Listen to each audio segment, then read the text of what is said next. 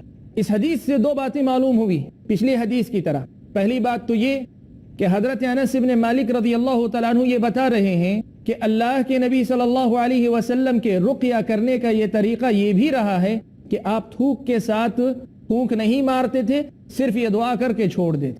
اور دوسری چیز ایک اور دعا معلوم ہوتی ہے جس کو ہم رقیہ کے طور پہ استعمال کر سکتے ہیں. اللہم رب الناس, اے اللہ تعالیٰ لوگوں کے رب, مذہب الباس, تکلیف اور پریشانی کے دور کرنے والے, اشفی شفا عطا فرما, انت الشافی تو ہی شفا دینے والا ہے, لا شافی الا انت تیرے علاوہ کوئی نہیں جو شفا دے سکے, شفا لا یغادر سقما ایسی شفا عطا فرما جو کسی بیماری کو باقی نہ چھوڑے. یہ حضرت انس ابن مالک رضی اللہ تعالیٰ عنہ نبی اکرم صلی اللہ علیہ وسلم کی ان دعاؤں میں سے نقل کرتے ہیں جن کے ذریعے اللہ کے نبی صلی اللہ علیہ وسلم رقیہ کیا کرتے تھے. اسی طرح حضرت ابو سعید خدری رضی اللہ تعالیٰ عنہ بھی روایت فرماتے ہیں نبی اکرم صلی اللہ علیہ وسلم پر جب جادو کا اثر ہوا تو حضرت جبرائیل علیہ السلام نے نبی اکرم صلی اللہ علیہ وسلم کے پاس تشریف لا کر عرض کیا کہ اے محمد اشتکیت, آپ کو کوئی پریشانی لاحق ہو گئی ہے؟ اللہ کے نبی صلی اللہ علیہ وسلم نے کہا ہاں. تو حضرت جبرائیل علیہ السلام نے کہا بسم اللہ ارقیک من کل شیء یؤذیک من شر کل نفس او عین او حاسد اللہ یشفیک بسم اللہ ارقیک.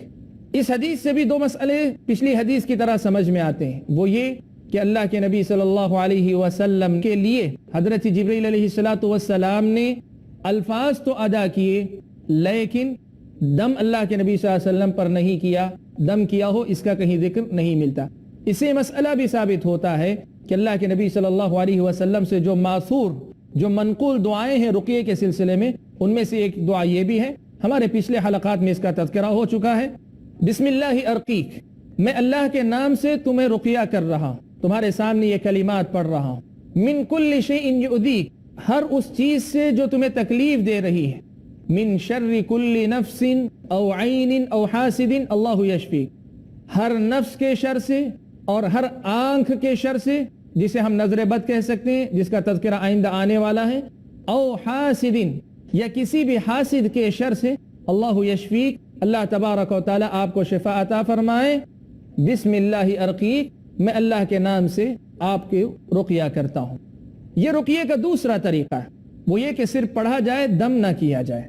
رقیہ کا ایک تیسرا طریقہ یہ ہے کہ پڑھا جائے اور پڑھنے کے ساتھ ہاتھ رکھا جائے, جہاں تکلیف ہو وہاں ہاتھ رکھا جائے اور ہاتھ رکھ کر پھونک ماری جائے. ہاتھ رکھنا چاہے پھونک مارے نہ مارے, پھونک مارنے کے ساتھ بھی پھونک مارے بغیر بھی ہاتھ رکھنا, رقیہ کے ساتھ ہاتھ رکھنا. اور ظاہر بات ہے جب ہاتھ رکھنے کی بات آئے گی تو اس میں شرعی حدود و ضوابط کی پابندی لازمی ہوگی. اور حدود کا مطلب یہ ہوا محرم غیر محرم وغیرہ کے جو معاملات آتے ہیں, کسی اجنبی عورت پر کسی اجنبی مرد پر کوئی خاتون ہاتھ رکھے, اس کی اسلامی شریعت میں قطعاً گنجائش نہیں. اگر ایسی کوئی ضرورت پیش آتی ہے تو دوسری صورتیں جس میں جو ہے صرف رقیہ وغیرہ کا تذکرہ ہے ان کو استعمال کریں. ہاتھ رکھنے کا معاملہ محرم کے لیے ہے, اس چیز کا خاص طور پہ خیال رکھیں. تو رقیہ کے ساتھ ہاتھ رکھنا, دو قسم کی حدیثیں آپ کے سامنے نقل کرتا ہوں. پہلی حدیث جس میں رقیہ کے ساتھ صرف ہاتھ رکھنے کا ذکر ملتا ہے وہ حضرت عثمان ابن ابی العاص رضی اللہ تعالیٰ عنہ کا وہ مشہور قصہ جو ہمارے پچھلے حلقات میں کئی مرتبہ آ چکا ہے. وہ آئے اللہ کے نبی صلی اللہ علیہ وسلم کے سامنے تذکرہ فرمایا کہ اللہ کے نبی جب سے اسلام قبول کیا ہوں ہاتھ بہت تکلیف دیتا ہے. اللہ کے نبی صلی اللہ علیہ وسلم نے کہا کہ جسم کا جو حصہ تمہیں تکلیف دے رہا ہے, ضع یدک علی الذی تألم من جسدک ثم قل, اللہ کے نبی صلی اللہ علیہ وسلم نے کہا کہ جہاں تمہارے ہاتھ کو درد ہے وہاں ہاتھ رکھو اور پھر اس کے بعد 3 مرتبہ بسم اللہ کہو اور 7 مرتبہ اعوذ باللہ وقدرتہ من شر ما اجد واحاذر, یا دوسری روایت کے مطابق اعوذ بعزت اللہ وقدرتہ من شر ما اجد واحاذر. یہ دعا پڑھا کرے. اب اس دعا میں بھی 2 باتیں معلوم ہوتی ہیں. ایک تو یہ کہ دعا پڑھنے کے ساتھ ہاتھ رکھا جائے, اور دوسری چیز یہ بھی ایک دعا ہے جسم کی تکلیف کسی بھی حصے میں آپ کو ہو تو وہاں رکھ کر پڑھی جا سکتی ہے. دوسری روایت اس سلسلے میں جو آپ کے سامنے میں ذکر کرنا چاہوں گا وہ حضرت عائشہ صدیقہ رضی اللہ تعالی عنہا کی روایت ہے. کہتی ہیں کہ اللہ کے نبی صلی اللہ علیہ وسلم جب کبھی کسی کو ہمارے گھرانے میں تکلیف لاحق ہوتی، صحیح بخاری و مسلم کی روایت، تو اللہ کے نبی صلی اللہ علیہ وسلم اپنا ہاتھ ان پر رکھتے اور پھر معوذات وغیرہ پڑھ کر اللہ کے نبی صلی اللہ علیہ وسلم پھونک مارا کرتے تھے، جس میں ہلکا سا تھوک ہو ایسی پھونک مارا کرتے تھے۔ اس سے کیا معلوم ہوتا ہے کہ ہاتھ اس حالت میں بھی رکھا جا سکتا ہے جب آدمی پڑھنے کے ساتھ ہلکی سی پھونک مار رہا ہو جس میں تھوک کی چھینٹیں بھی ہوں۔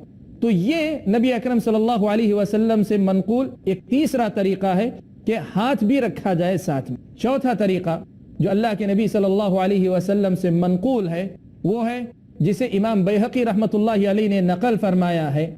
کہتے ہیں کہ ایک طریقہ یہ بھی ہے کہ پڑھنے کے ساتھ یہ پڑھنا پانی پر ہو، پانی پر دم کیا جائے اور پھر وہ پانی یا تو پی لیا جائے یا اس سے غسل کر لیا جائے۔ اس سلسلے میں امام بیہقی رحمۃ اللہ علیہ نے ایک روایت نقل کی ہے، شیخ البانی رحمہ اللہ نے اس حدیث کو صحیح قرار دیا ہے۔ کہتے ہیں حضرت علی بن ابی طالب رضی اللہ تعالی عنہ کہ ایک مرتبہ اللہ کے نبی صلی اللہ علیہ وسلم نماز پڑھ رہے تھے۔ اللہ کے نبی صلی اللہ علیہ وسلم نماز پڑھ رہے تھے تو نماز کے دوران ایک بچھو نے آ کر آپ کو ڈنک مار دی۔ اللہ کے نبی صلی اللہ علیہ وسلم نے اپنا نعل مبارک کہیے یا جوتا لیا اور اس بچھو کو مار دیا۔ مارنے کے بعد اللہ کے نبی صلی اللہ علیہ وسلم نے کہا کہ اللہ تبارک و تعالیٰ کی لعنت ہو اس بچھو پر، کسی مصلی نماز پڑھنے والے اور جو نماز نہیں پڑھتا دونوں میں سے کسی کو نہیں بخشتا ہے۔ اس کے بعد اللہ کے نبی صلی اللہ علیہ وسلم نے نمک اور پانی منگوایا اور اللہ کے نبی صلی اللہ علیہ وسلم اس پر بہاتے گئے اور ساتھ میں اللہ کے نبی صلی اللہ علیہ وسلم پڑھتے بھی گئے، اپنے ہاتھ سے اس پر پانی بہاتے بھی گئے اور ساتھ میں اللہ کے نبی صلی اللہ علیہ وسلم پڑھتے بھی گئے۔